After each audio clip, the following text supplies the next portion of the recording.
All right.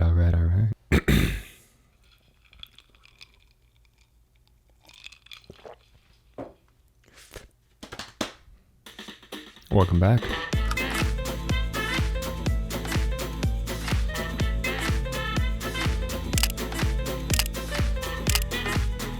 Do you like my new mic stand? It makes me feel like a real YouTuber. It's not that new. I've had it, but at least now I don't have to balance my camera on a stack of tripods and buckets and use a tripod as my mic stand. Bro gang. Today in the video we're going to be talking about Redscaling Proimage 100. And Proimage 100, this bad boy right here. It's a new film that I've tried out in the past few weeks, and I really like it. In addition to being a really cheap film, it has provided me with some really amazing results over the past few weeks, and I decided that I was going to try to red scale it to see what I could get out of that. So what is red scaling, you may ask? It's essentially loading film backwards into the canister so that you're shooting through the wrong side of the physical piece of film. So normally the light would be hitting this side of the film.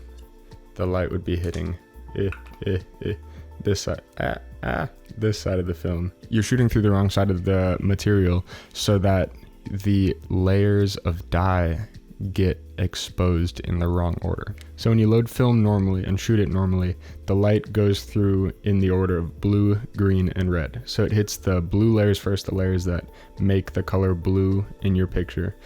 Then they hit the greens next, and then finally they hit the reds. But with red scaling, it goes the opposite because you've loaded the film backwards. So it hits red, green, and then blue. So primarily your pictures are going to be red. That's kind of where you get red scale from. The reason that I decided to shoot this film, come on, yes, there we go, that good focus, was that it is a thin film. Kind of like what I talked about with the infrared film. This is like the actual base of the film, let's see if we can see it, is more translucent when you hold it up to a light, which is what you want because you have to send the light through the entire piece of plastic before it gets to any of the dye layers.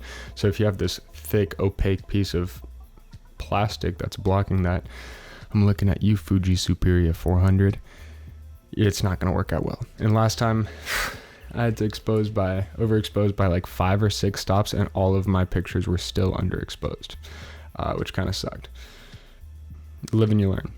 That's why I decided to use this film stock to red scale. Good to go? Cool.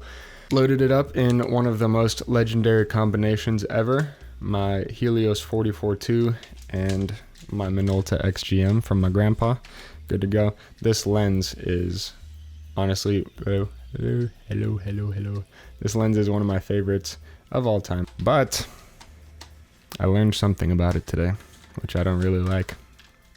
I'll tell you in a sec. Loaded that bad boy up, went to Safety Harbor, and got to shooting.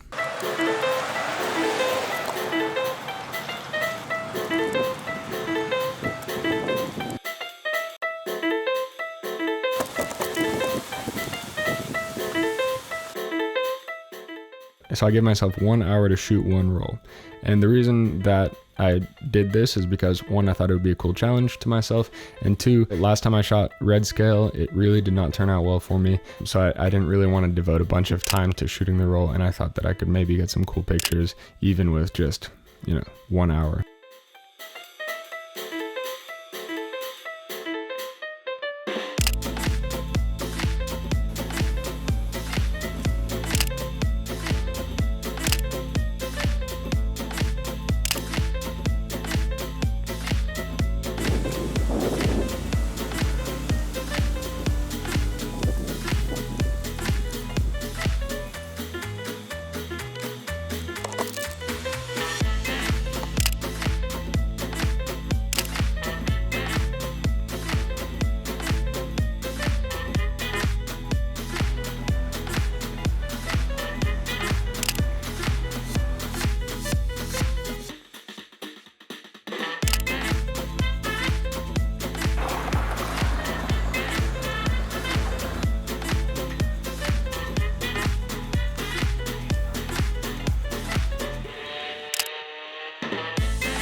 All right, just shot number 31, and it is 3:51.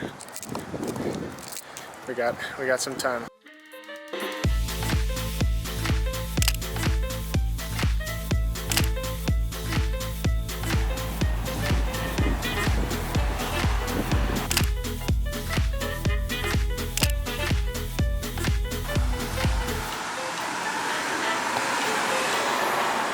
Alright, so I mentioned this earlier, but it's very important. In Redscale, you have to overexpose because you have to provide your film, your emulsion layer with a lot more light than you normally would, because a lot of light is lost passing through the plastic, the film backing.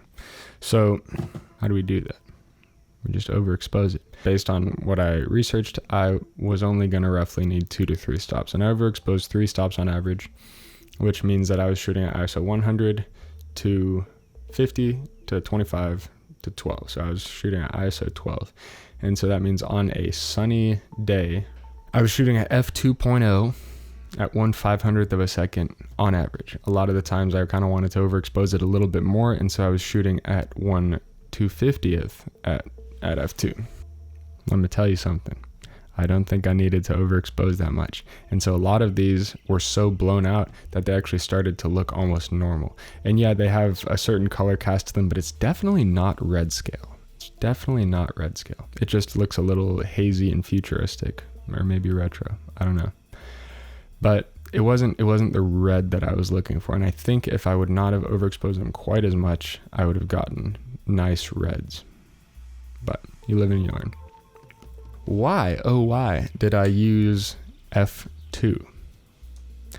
That's something that I've been asking myself for the past week. Pro tip, when you're shooting anything besides like a close-up with this specific lens at f2, you're gonna get some pretty soft images. So my Instagram followers actually have some input on this as well, and I'm gonna share those with you now. It was softer than a photo shot using a Pentax, LOL. I have a Pentax. It's not that soft, it kind of is, but it was softer than Gretchen's Kisses. You're darn right it was. Actually, nothing softer than Gretchen's Kisses, so I don't think that one's true, but that's my favorite answer.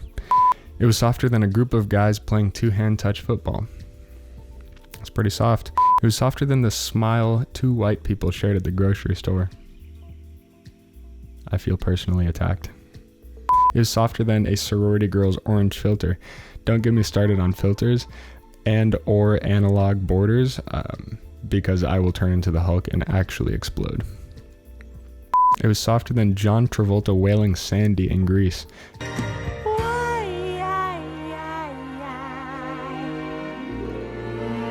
Sandy. It was softer than a middle-aged woman's handshake. Honestly, could be a middle-aged man too. A limp fish is a limp fish, and it's unexcusable. Inexcusable? Whatever. My point with all this is that this lens, wide open, see that? See that, boy? Soft, okay? It's softer than, I know what it's softer than. Hold on.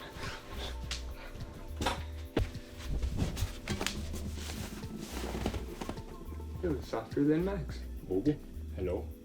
Max, the people love you. Look at the camera.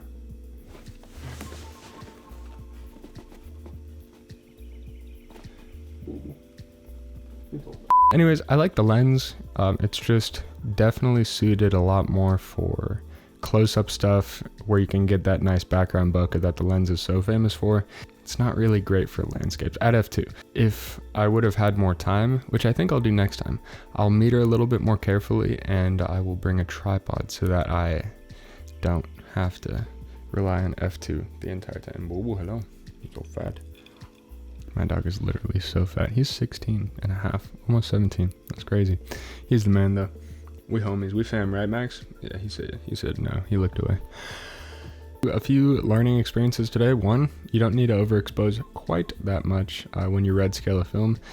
Number 2, don't shoot landscapes or really anything far away, wide open at f2, especially on a Soviet-made lens that is really not that sharp. Depending on what you're looking for, I think that might not be a bad thing. You know, it has a ton of character, the lens, and the photos that it makes are absolutely not perfect, but I think that adds a lot to it. Back to the back to the analog filter and film border discussion. But that's for a different talk. Maybe I should do some rants sometime. Rants by Cam Rants. Film photography rants by ya boy. I think all of those are good titles. Let me know in the comments. Anyways, I think we're pretty much done here. If you have any questions about the workflow or the process, please hit me up in the comments or on my DMs on Instagram. And yeah, see you in the next video. Peace.